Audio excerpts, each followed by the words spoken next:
I've been on Facebook since 2007 and started as a state legislator, used Facebook to communicate with my constituents, and it has been an invaluable tool for me in communicating. We can actually do in real time multiple issues as we deal with them here in Congress, answer questions. It's almost like a town hall in real time.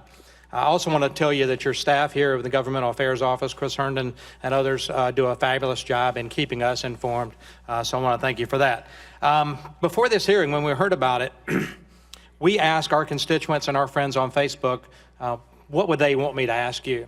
And the main response was addressing the perceived and in many instances confirmed bias and viewpoint discrimination against Christians and conservatives on your platform. Today, listening to this, I think the two main issues are user privacy and censorship. The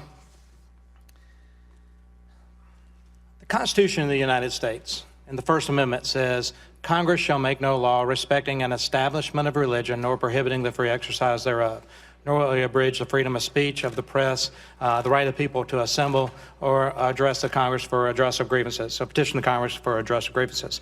I've got a copy of the Constitution I want to give you at the end of this hearing. The reason I say all that, this is maybe a rhetorical question, but why not have a community standard for free speech and free exercise of religion that is simply a mirror of the First Amendment with algorithms that are viewed, have a viewpoint that is neutral? Why not do that? Well, Congressman, I think that we can all agree that certain content like terrorist propaganda should have no place on our network. And the First Amendment, my understanding of it, is that that kind of speech is allowed in the world. I just don't think that it is the kind of thing that we want to allow to spread on the internet. So once you get into that, you're deciding that you take this value of that you care about safety and that we don't want people to be able to spread information that could cause harm. And I think that our general responsibility is to allow the broadest spectrum of free expression as we can. And I appreciate that answer. You're right about propaganda and other issues there. And I believe the Constitution generally applies to government and says that Congress shall make no law respecting, talks about religion, and then we won't abridge the freedom of speech or the press. But the standard has been applied to private businesses, whether those are newspapers or other media platform. And I would argue that social media has now become a media platform to be considered in a lot of ways the same as other press media. So I think the First Amendment probably does apply and will apply.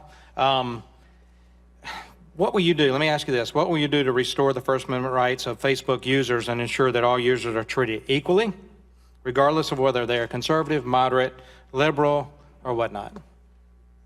Well, Congressman, I think that we make a number of mistakes in content review today that I don't think only focus on one political persuasion. And I think it's unfortunate that when those happen, people think that we're focused on them. And it happens in different political groups. I mean, we have. But in the essence of time, conservatives are the ones that raise the awareness that their content has been pulled. I don't see the same awareness being raised by liberal organizations, liberal candidates, or liberal policy statements. So I think you've been made aware of this over the last 2 days. Probably need to go back and make sure that those things are treated equal. And I would appreciate you do that. Again, I appreciate the platform. I appreciate the work you do, and we stand willing and able to help you here in Congress because Facebook is an invaluable part of what we do and how we communicate. Hey there, thanks for checking out CNBC on YouTube. Be sure to subscribe to stay up to date on all of the day's biggest stories. You can also click on any of the videos around me to watch the latest from CNBC. Thanks for watching.